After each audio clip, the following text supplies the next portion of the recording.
An agreement that saved the Europeans, in particular, from a nightmare in times of Cold War, has been lost. There are signs in both directions. Some warn that very little was done to save the vital commitment, especially now that there are so many open and evolving fronts of war. The less pessimistic or skeptical, perhaps, say that there is room for constructive dialogue on terms of equality, right? Others, like the German commentator Leo Ensel, questions. In East Germany in the 80s, there was a movement for peace protesting against the deployment of the American Pershing and Soviet SS-20. The evangelical church was in both Germanys in a disarming campaign. And what is happening today? Where are the intellectual and young people now? He concludes, there is this disastrous popular front of ignorance.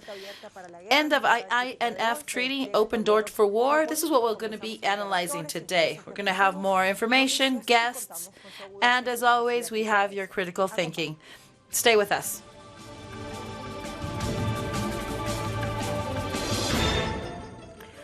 Let's start. With the formal departure of the United States on Friday, August 2nd, the annulment of the Intermediate Range Nuclear Forces Treaty, by the abbreviation INF Treaty, became effective. The announcement of the withdrawal from the first time was made by President Trump on October 20 in a campaign activity in Nevada prior to the November midterm elections. He said, Russia has been violating these bilateral agreements for a long time. We will get out of the develop these weapons without allowing Russia to continue manufacturing more. And it's that Washington claims as a reason for, according to classified intelligence, Russia has been secretly developing intermediate-range missiles, the Nevada 9M729, which can be launched from Iskander tactical systems and would reach about 3,000 kilometers. Russia denies that. It says that the maximum it could be 480 kilometers and that there is not a single proof of the irregularities that the United States point out. In December, Mike Pompeo gave an ultimatum, 180 days to destroy all missiles. On February 2nd, Putin announced the withdrawal of Russia too, said, we will give a symmetrical answer, although all of the options are on the table. So let's go to February 2nd, the President Trump, he said that there was a possibility of a new pact. I have discussed it with President Putin, also with President of China, and China was really eager to talk about it, and so was Russia. So I think that we can have a new treaty at some point. And this one just expired. The previous one expired as of today. So I thought that Russia was not fulfilling their commitment, and if they were not going to do it, so we were going to withdraw. We have redone our nuclear pact. I have to say that to the people because it's devastating. Well, once the weekend is over, today the president spoke in the same terms. By putting out the nuclear treaty, hit a hit to the nuclear arms control. This goes against all of the architecture of security for the whole world. The U.S. is the only one responsible for the end of the treaty. It was unilateral, the withdrawal. There's a moratorium now, but however, our answer will be totally indirect measure of what they do. Let's start seeing the map, and let's see what's going on that happened from the 80s. For the first time in the 80s, these two superpowers got together and agreed on avoiding the construction and sending any missiles. This helped to reduce the tensions in the confrontations with both countries. Tratado sobre la eliminación de The misiles treaty de of mediano y the corto alcance, también conocido como Tratado de Fuerzas Nucleares de Rango INF Intermedio treaty. o Tratado INF, fue suscrito It a was pesar de written la down, enemistad histórica although el 8 de the diciembre de historical 1987 enmity. en Washington, It's in D.C. por Estados 1987, Unidos con Ronald Reagan y la written Unión by de Ronald Repúblicas Reagan Socialistas Soviéticas con Mikhail and Gorbachev, que se Michael compromeció a Gorbachev, eliminar íntegramente, no probar who ni fabricar agreed misiles to not balísticos y de crucero lanzados manufacture desde tierra en ambos países, or con launch tantos any missiles from procedimientos y land or any other incluidos country. lanzadores, estructuras de soporte y equipos de apoyo. This also included all of the support system. In 1988, this treaty had 3 years to in place all of the measures that were there written. After the Berlin Wall fall, the subscription was still vigilant. Let's go to some digital websites. On August 3rd, we got Xinhua Spanish. It says, United States will develop missiles after the withdrawal from the INF. This was said by the chief of the Pentagon. Mike Spur, he's the Secretary of Defense. Now the U.S. will go after the construction of missiles that will be sent by land. And this is to give answer to what Russia is saying. This gives us our first clue in terms of news.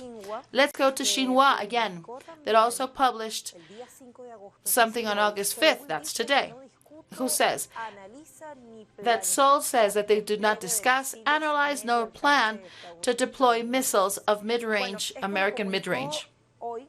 This was said today at the beginning of this week. The Minister of Defense of Korea, in a press conference that was given out by Chu Hyun-so, in response to the Secretary Mark Spare of the American government, who said this weekend that missiles of mid-range that were built by the U.S. would be launched in Asia. This Monday in Seoul, Spare and his counterpart, Chinese counterpart, will meet. Well, no, this is on next Friday. They will meet. However, this topic will not be on the agenda. Let's go to Sputnik. On August 5th, also said, Iran, United States fails in creating an intent, a coalition in the Persian Gulf.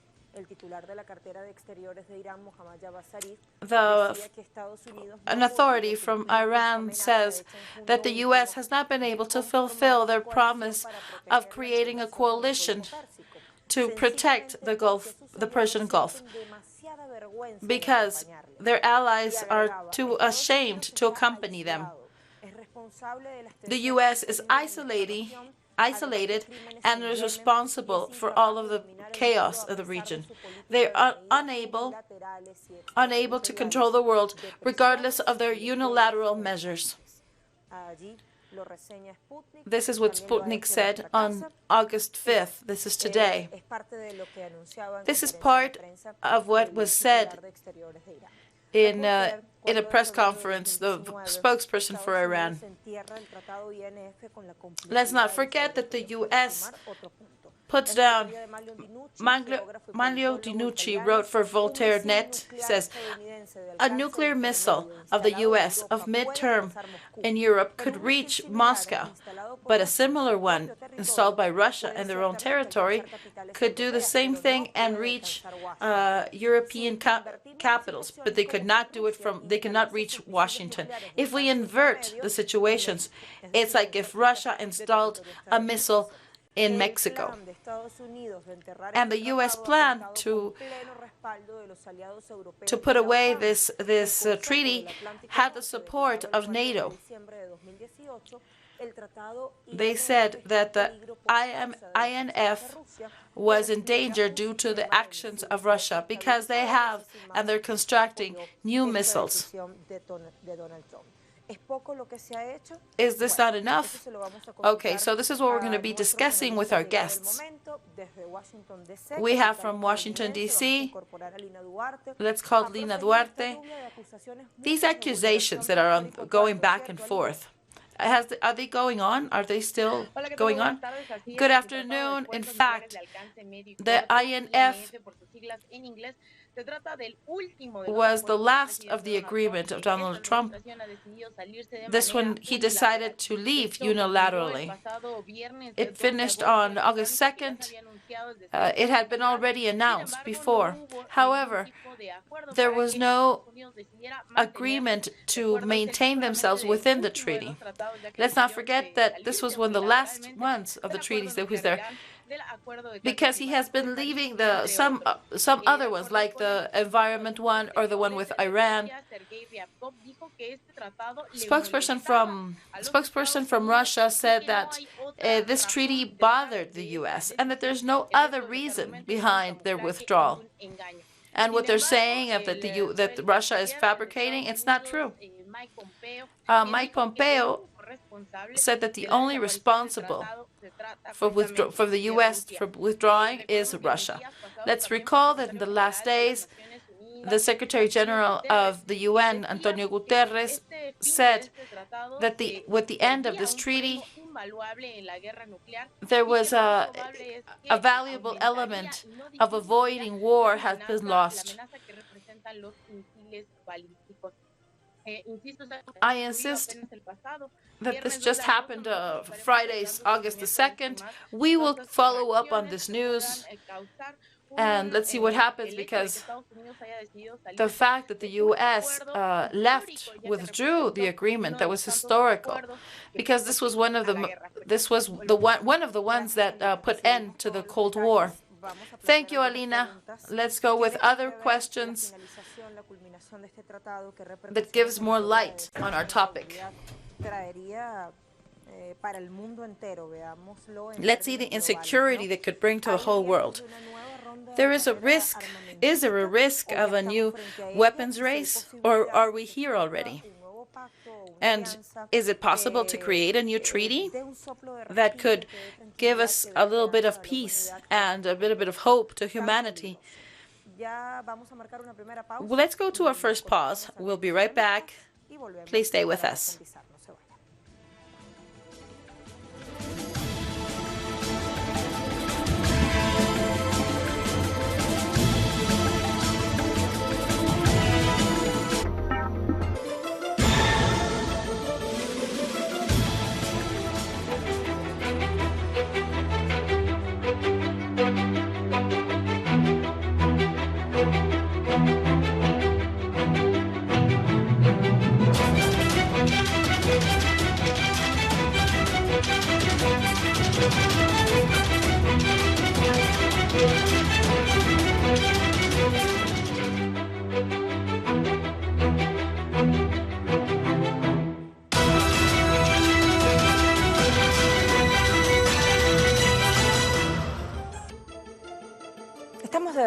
We're back to analyze the end of the INF treaty. Is this the open door for the war? Russia and the United States maintain a missiles race that is very competitive and very secret, or is it not so secretive? Because originally the United States led the way on selling arms, but now Russia has overpassed them. The Russian defense system S-400 is replacing the famous Patriot and is capable of shooting down F-22 and B-2 aircrafts that until now were unattainable. That defense system was recently acquired by India, a traditional importer of American weapons. Russia has expanded the nations in which it trades war material, and its buyers include Turkey, Iran, Indonesia, Vietnam, Pakistan, United Arab Nations, Qatar, Iraq. The Russian military advance in Ukraine during the Crimea crisis demonstrated the enormous destructive power of Russian artillery.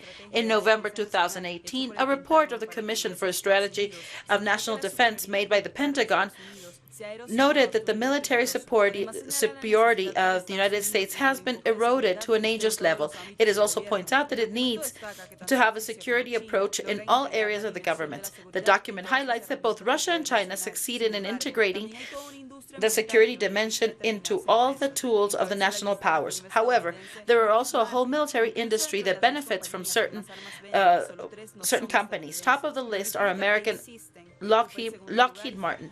Even with it, the 10 companies that sell more weapons, or only 3 are not American. Let's call in the analysis of Dr. Martinez.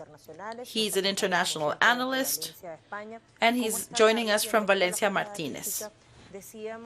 As we were saying, in such a dangerous context, and in this panorama, in this context, the INF is already left behind. What does this mean for you? Hi, good afternoon.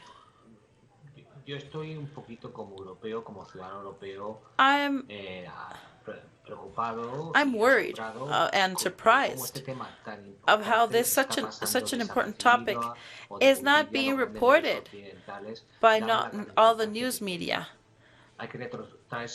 It's important to look back to several years ago and what happened and why the short and medium-term missiles were around. And since that was crazy, it was necessary to eliminate the possibility of even accidents in this field of handling these type of materials. So this agreement took a lot of work, a lot of effort. So it was an epic agreement.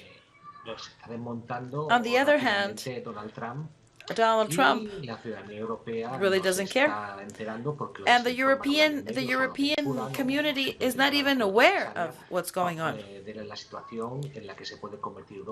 And if things were to go wrong, Europe would be in a lot of trouble.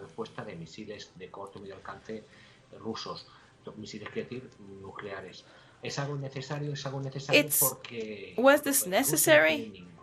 No, I don't think so, because Russia has no intention. It can't and could not start a military race against. Just because the incidents in Crimea happened, that doesn't mean that Russia has an interest to conquest all of the rest of Europe. That's not going to happen. The truth is that Europe should wake up and stop having the U.S. as their ally, because the United States itself is putting in risk the integrity of Europe as a whole.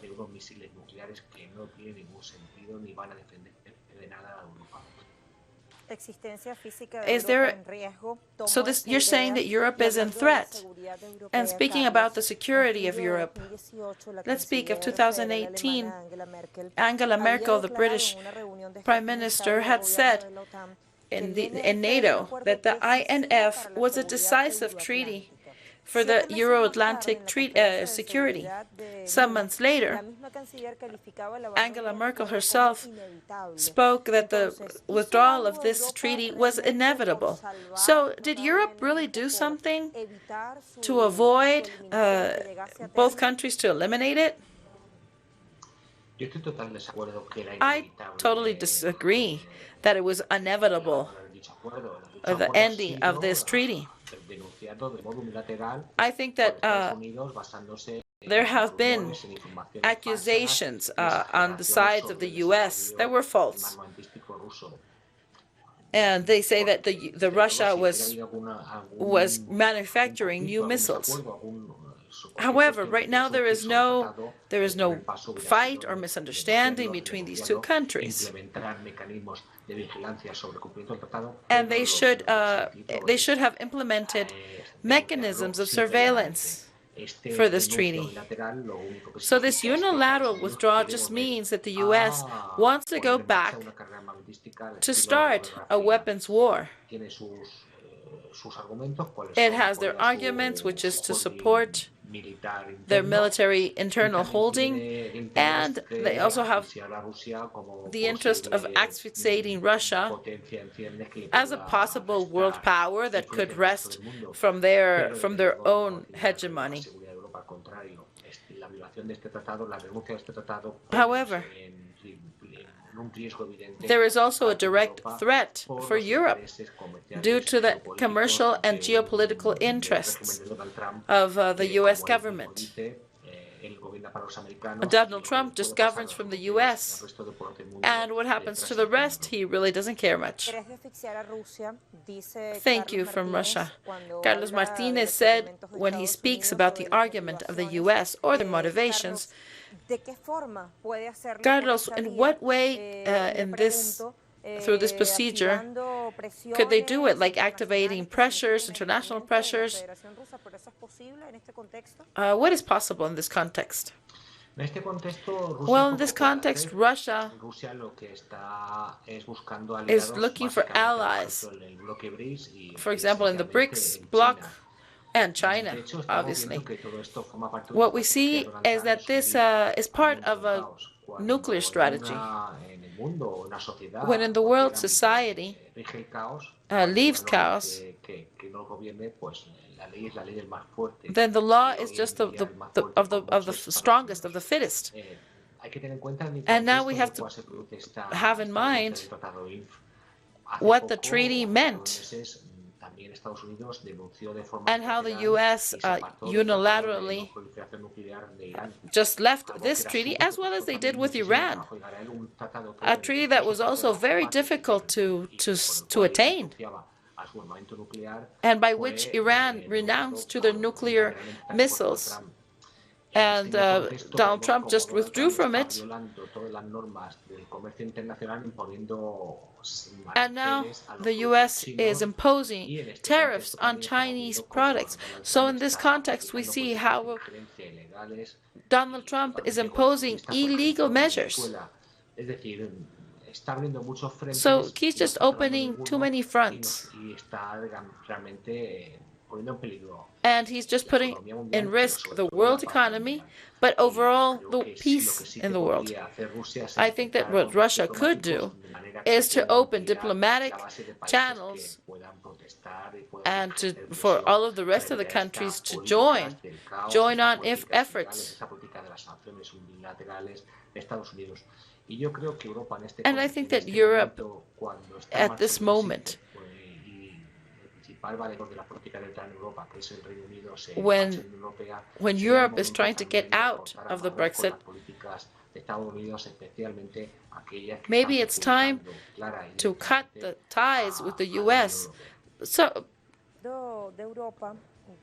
Of Europe, of the Euro-Atlantic Alliance. On Friday 2nd, the director of NATO said that he rejected an offer of a nuclear weapons plan. Let's go listen to him. It's awful to see how the INF treaty is out off the table. And it's important to get with Russia an agreement of not having weapons. This will benefit all of us to avoid a military race. Clearly, when you're speaking about a missile of medium range, there are other important powers that are behind all this. So the U.S. has already given money to invest in these new types of missiles. So the presidency has already exposed their will to invest. So I think that the U.S. will be able to advance fast. Well, NATO says there are no missiles from NATO or the U.S., but there are some from Russia. Is this true? I want to see your opinion on this, Carlos. Well, it's a recognition that although Russia has invested much less money than the U.S., they have been able to develop long-range missiles for which the U.S. has no possible defense. They are long-range missiles, but in any case, also have some limitation. Because with these type of declarations, what they say is that there is a failure of the NATO military system, and they consider that the Russia is catching on to their speed, and what they're going to do is what you would think is that they're going to try to put an end to this mess, to this weapons war. But what they're trying to do is they're trying to push Russia to have more weapons. But with some investment, it is possible to keep on advancing in the military field. So, in fact, what the Prime Minister says is that, yes, we are leading in some aspects, but we're not speaking of toys. We're not going to sow flowers on the field. What we're thinking is that we're going to put missiles all over Europe. The United States says that they will take no more threats. If so, why wasn't the treaty expanded? Trump says that in these last days he has spoken with China and Russia, and in this part of Trump's declarations, it was formal that the U.S. was withdrawing from the treaty. He sees that there is a possibility. Yo creo que todas estas declaraciones son, como decimos en España, un teatrillo. La decisión política de abandonar el tratado estaba tomada desde hace meses. I think that the treaty was abandoned for several months, and the declarations like the one of NATO or like the one of John Bolton are just a theater to try to cover up the real intention of the U.S. This agreement was easily saved, or it was possible to save it without having this bump in the road. So yes, there might be a worms weapon, but Russia is not an extremely rich country in terms of being able to manufacture all these missiles. I think that it was possible to make a new policy and to reach an agreement. However, with Trump, everything he does is just trying to wash his image. And now, of course, as always, he's trying to blame Russia for this withdrawal. Thank you very much, Carlos, for your time.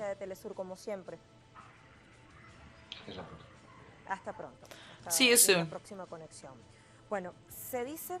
It is said that it was a mistake not having updated the treaty like other countries did and letting these countries get armed. At least we're speaking of medium-range missiles and weapons. The geographical aspects is also something we have to analyze. At least 12 powerful have entered this. It's an entire planet that is threatened. In North America, we have the United States that is questioned for being the police of the world and trying to expand. In Eurasia, you have Russia. It's a powerful country that says that they don't want war, but is ready to defend themselves from any type of threat. In Asia, China, India, Pakistan, North Korea, South Korea. In this group, let's consider that India and Pakistan, since 1947, there has been a dispute due to the Kashmir area.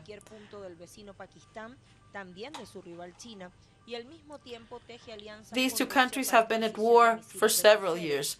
They both buy arms from one country and the other one from the other. And it is said that they have a missile that could attack half of the world population. On the other hand, you have that Korea in general have a good relationship with Trump. In 2018-16, it was shown that they could easily harm the U.S. In Europe, you have France and the United Kingdom. They say that they answer NATO interests and the United States. In the Middle East, you've got Israel, Saudi Arabia, and Iran. The first two are declared enemies of the Islamic nation in a clear dispute for hegemony in an area that is marked by tensions and wars. Since the 90s, Saudi Arabia and Israel could have attacked Iran, but it has developed a very strong defense system. Some more, some less, but they all have a weapon program. 3 of all of the countries are part of NATO.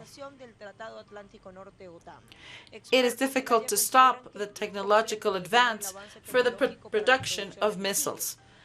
So the threat of proliferation has emerged, a missile technology control regimen that brings together more than 30 countries, restricts importation of missiles and components. An attack from any point of the world would have global effect, even if they're only to deter a single enemy. This raises more tensions and makes war more possible at any time. And there's also the possibility of exchange weapons and technology between both sides. Let's pay attention to something else. There are other treaties that could be endangered. Carlos Martinez reminded us that Trump has withdrew from all of the treaties that he has been put in front of. This one of environment and the one with Iran. What is the United States playing at? What is the strategy behind? We're going to deepen this topic. When we come back, we have another guest. We'll be right back.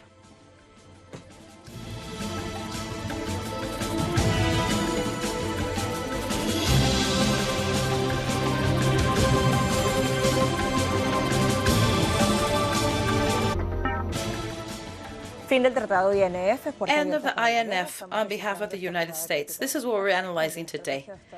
What is the strategy of the U.S.? Why do they withdraw from every treaty they have? One of the marks by which the Trump administration will be recalled is for breaking off most of the important treaties that were written by the United States.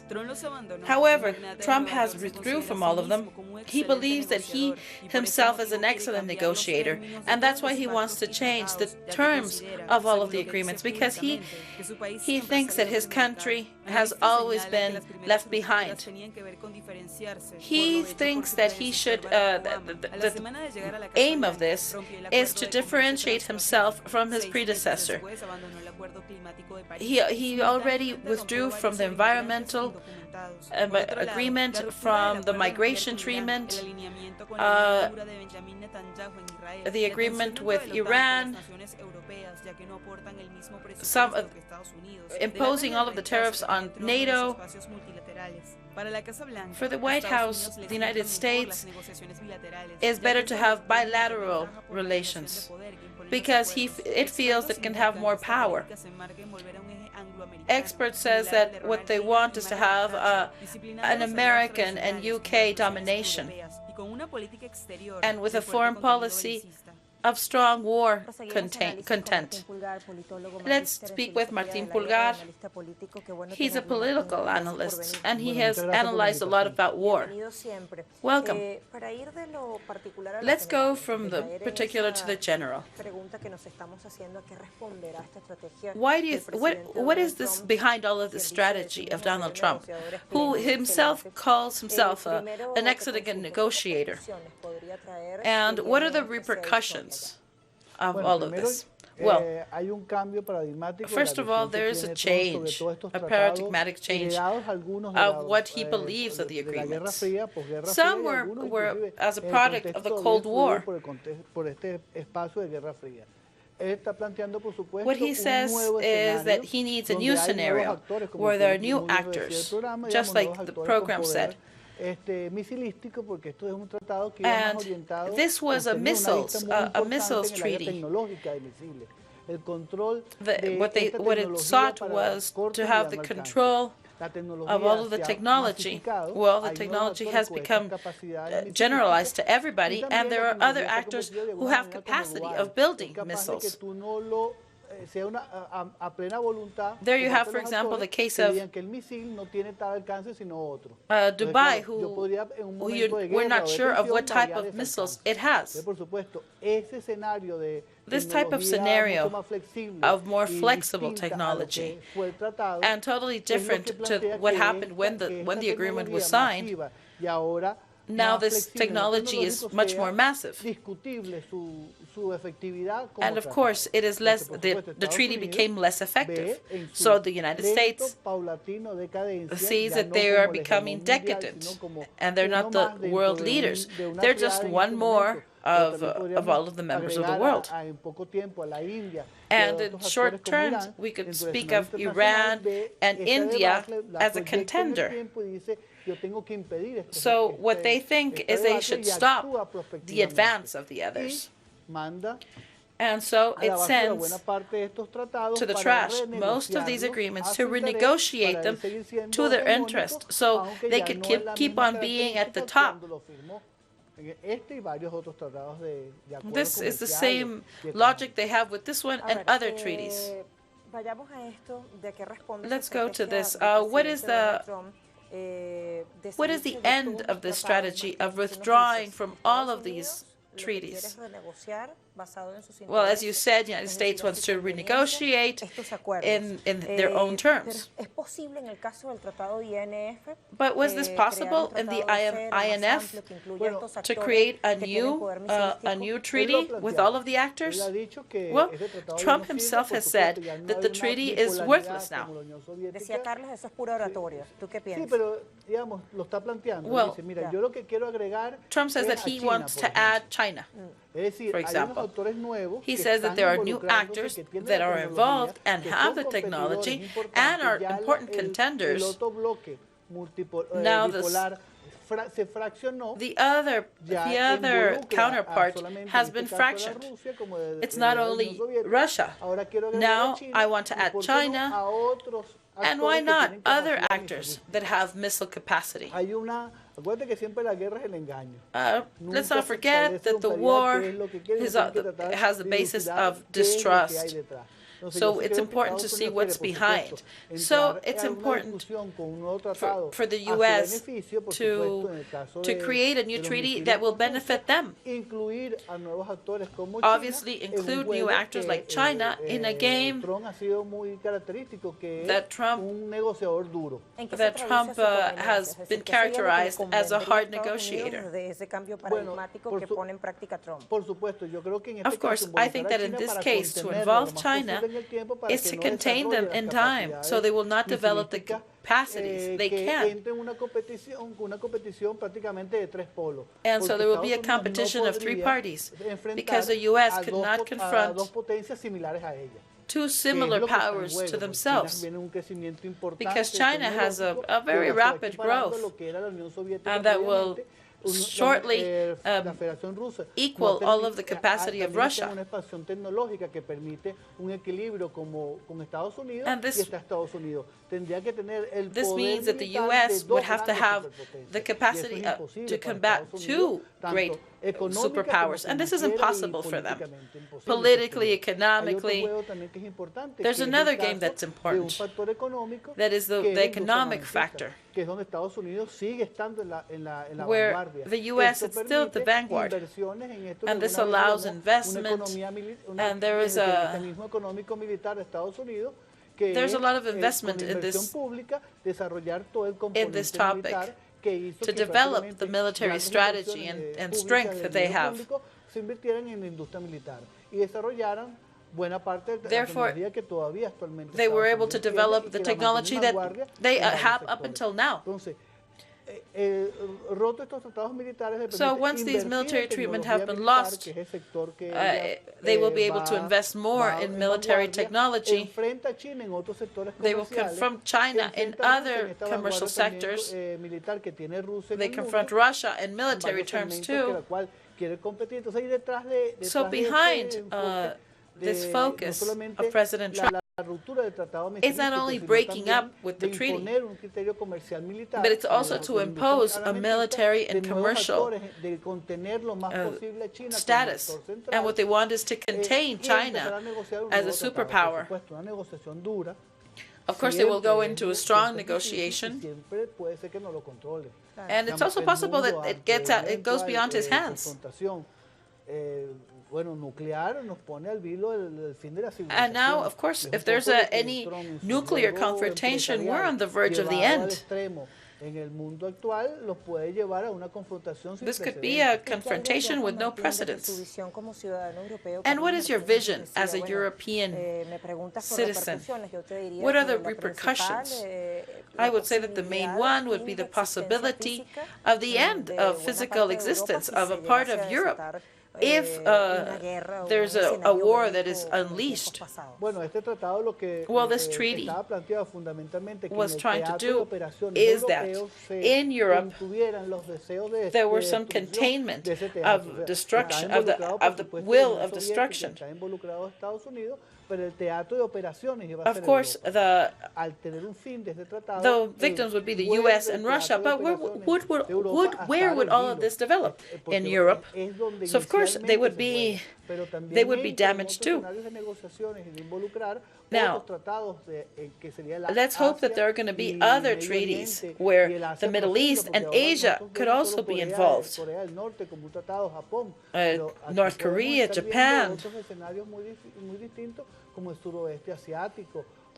This means that there are other scenarios like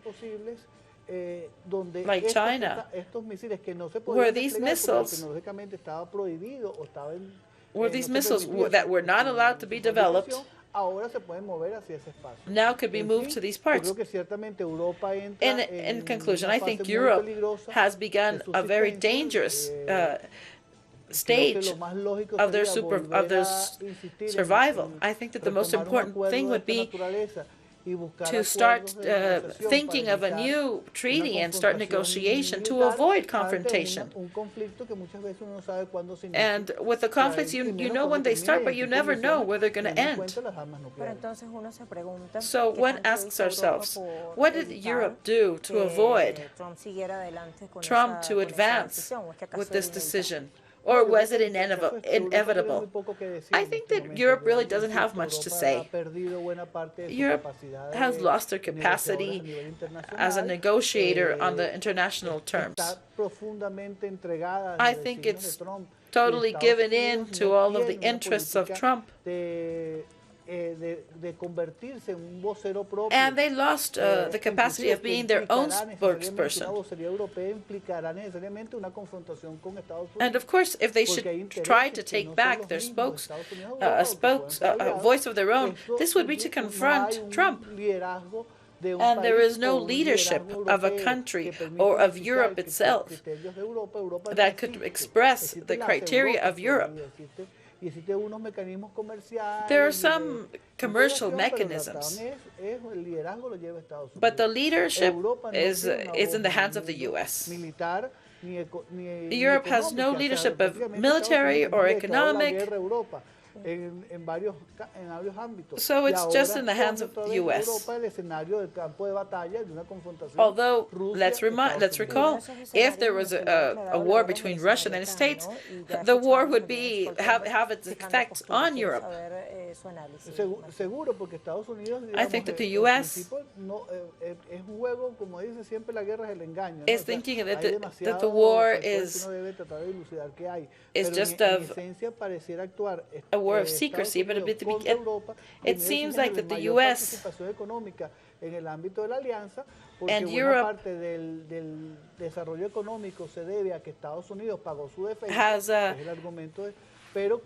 has a partnership, because when Europe wants to lead on something of defense, they said, no, you can't, because you're part of NATO. So what's important for the U.S. is that European factor never gets together completely and never has a relationship of equality with Russia, and that always that the United States keeps them divided and entertained. Up until now, that has been Trump's strategy. The U.S. is trying to find new poles of development, of cultural, economic, and so they can take over and keep their hegemony. The United States must do everything in their hand to continue dominating the world scenario. Divide and conquer. Martín, some say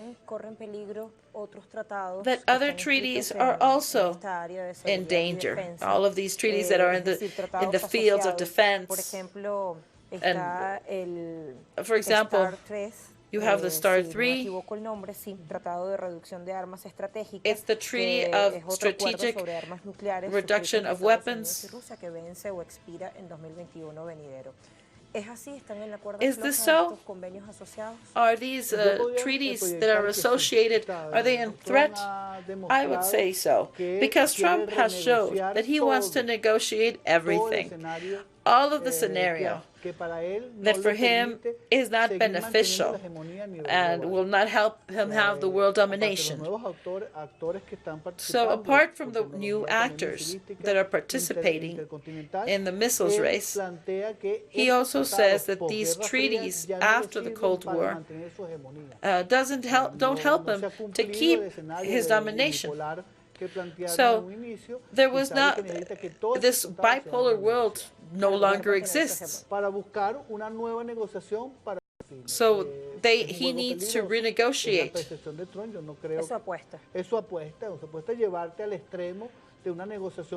And what he wants to do is to push everybody to the extreme, and then they'll have to negotiate. I think that it's poor calculation of the other actors in the negotiation. Because the U.S. does have very clear information, but they have not taken into account the capacity of China and Russia and other actors in redefining the world context. And Trump is acting in an uncontrolled way because he does not see the capacity of these other countries. Up until now, the Shanghai group, that was not a military group, but maybe they could be pressured towards these tendencies. I hope that this is not so, but reality will say what happens. On July 24th, President Trump sent a letter to the Senate saying de una decisión que tomó el Congreso de bloquear la venta de armamento tanto a Arabia Saudita como a Emiratos Árabes Unidos, que están involucrados, como se sabe, de manera directa en una devastadora guerra. He sent a letter to the Senate about selling weapons to some of the countries. En esa carta, In the letter, he said the resolutions weaken the competitive aspects of the U.S. and it hinders the relationship with other allies countries. Mike Pompeo said that they're answering an offense of Saudi Arabia. So all of this is in a context. The U.S. is not selling weapons to some Middle Eastern countries, and they say, well, okay, so I'm going by the rules. Okay, in this weapons industry, for Trump, this weapons industry is just another economic front where he has to put this industry at the vanguard. Just like he sanctions Russia for selling weapons with the excuse of the Crimea incidents, what they're looking is for the competitor. And what they want is not to allow Russia to put for Russia to put their missiles in any other countries. So what he does is to use the military aspects in a commercial war that only benefits the weapons industry. For example, Saudi Arabia. Let's not forget, with all of these weapons that are sold to the Middle East, so this industry keeps on growing. And on the other hand, there's a discussion of the weapon sale of Russia to other of his allies. So maybe there will be a veto on selling weapons to India.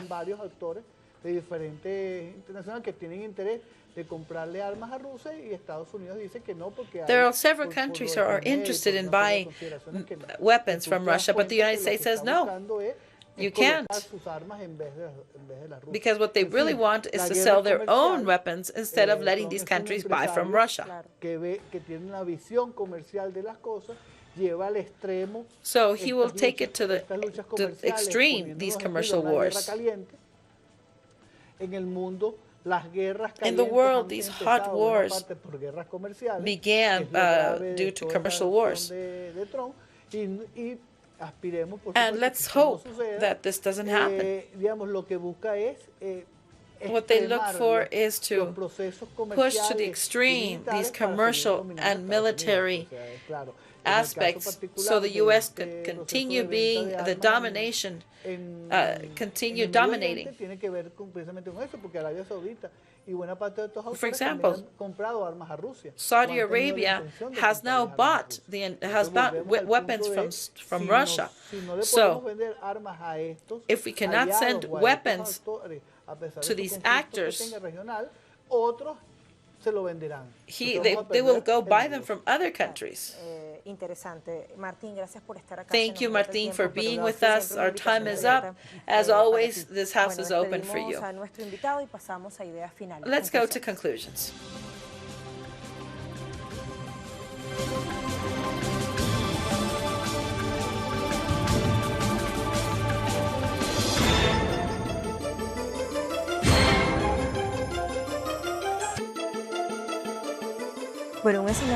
Well, a conflictive scenario where there is a paradigmatic change with Donald Trump. There are new actors. China, that is a direct competitor, because now technology has become common to many countries. So it's not just in the hands of the United States and Russia. United States see that there is a decadency in their domination, and he needs to renegotiate the treaties.